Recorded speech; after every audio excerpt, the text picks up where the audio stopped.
Magandang araw po. Ang kwentong ito ay totoo kong karanasan. Taong 2013 sa probinsya na hindi ko na lamang babanggitin pa. Nang mga panahong ito ay kamamatay pa lamang ng nakababatang kapatid ko nang dahil sa malubhang karamdaman. Kaya magmula nito ay nawalan na ako ng pananalig sa itaas. Malapit ko kasi na kapatid si Carlo. Kaya ganun na lamang kasakit para sa akin. At nariyang isumpa ko pa ang Diyos sa sobra kong galit. Mabuti na lamang medyo nawala ang hinanakit ko sa dibdib nang mabuntis ang asawa kong si Josefa. First baby pa lang namin iyon, kaya labis kong iniingatan ang asawa ko. Pinapakain ko siya ng masusustansya at hindi na pinapalaba. Sa una ay naging maayos naman ang kanyang pagbubuntis. Pero pagsapit ng ika-6 ng buwan ng kanyang tiyan, ay doon na lamang kami nakaramdam ng kakaiba. Paano ba naman kasi sa dingding namin na gawa sa kawayan, nakakarinig kami ng langit-ngit roon pagsapit ng kalaliman ng gabi. Ano ba yun, Han? Parang hindi naman pusa yun eh. Baka kung ano na yun. Tignan mo nga sa bintana. Tanong at utos sa akin ni Josefa. Ayun nga ang ginawa ko. Sumilip ako sa bintana at nagulantang ako sa aking nasilayan. Merong gumapang na malatao sa lupa pero sobrang payat nito. Kulay itim ang balat at napakahaba ng buhok. Napakabilis nitong nawala dahil lumayo na ito. Hindi ko alam, Han, kung ano yung nakita ko na yun. Pero tao siya na walang samplot. Wika ko kay Mrs. nang masara ko na ang bintana. Huwag naman sana, pero baka aswang yun. Nanlalaki ang kanyang mga mata habang sinasabi ito.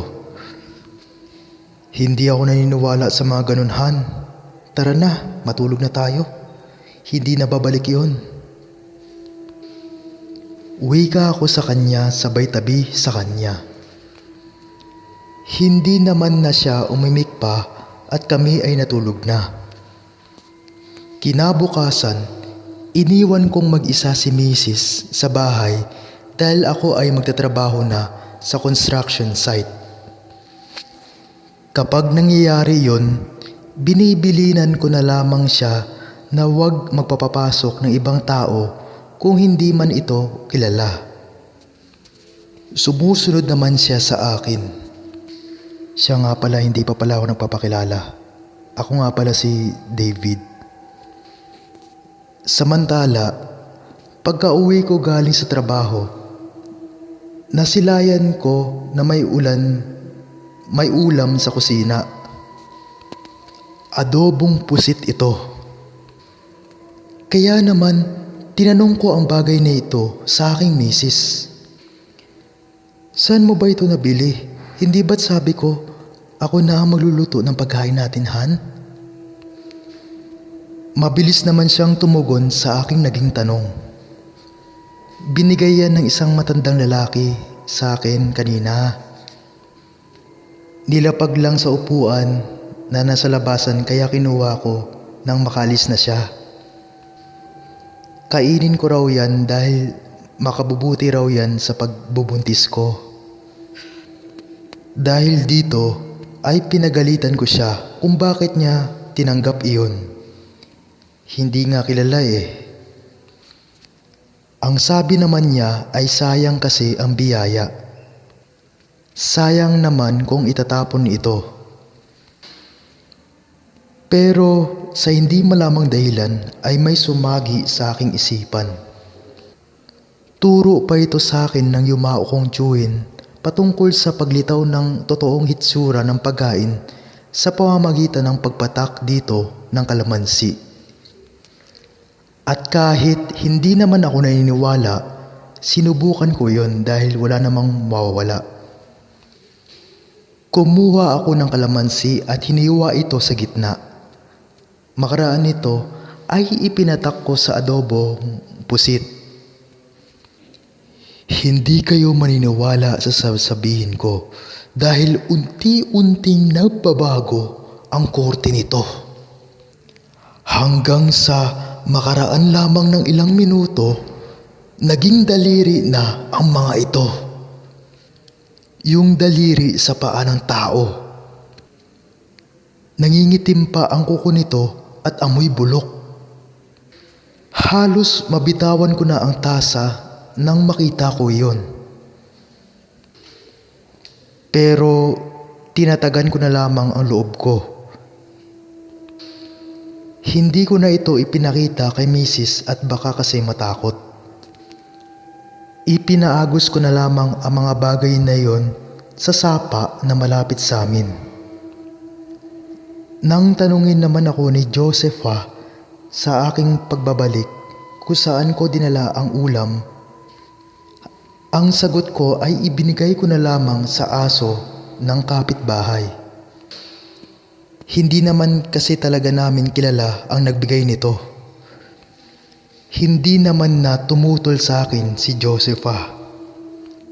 Samantala, sumagi sa aking isipan na baka yung matandang lalaki na nagbigay ng ulam at yung nilalang na nakita ko noong nakaraang gabi ay iisa.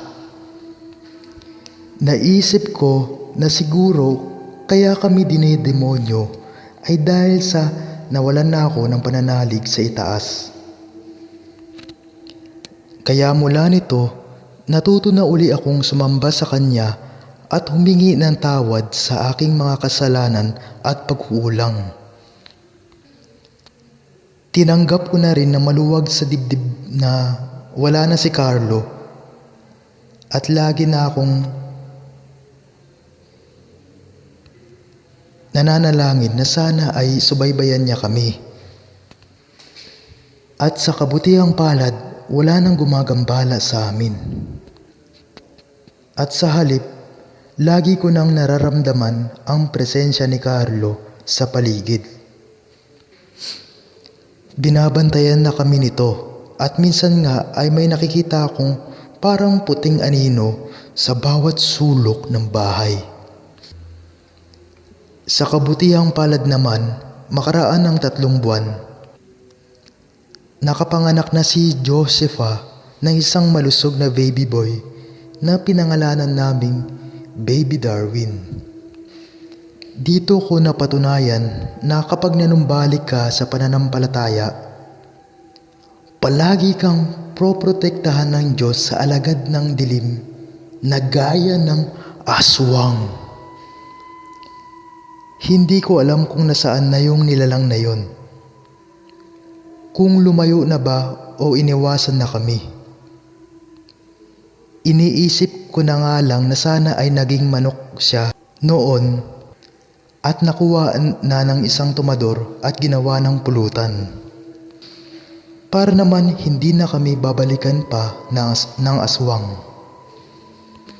Hanggang dito na lamang po ang kwento. At lubos na nagpapasalamat, David.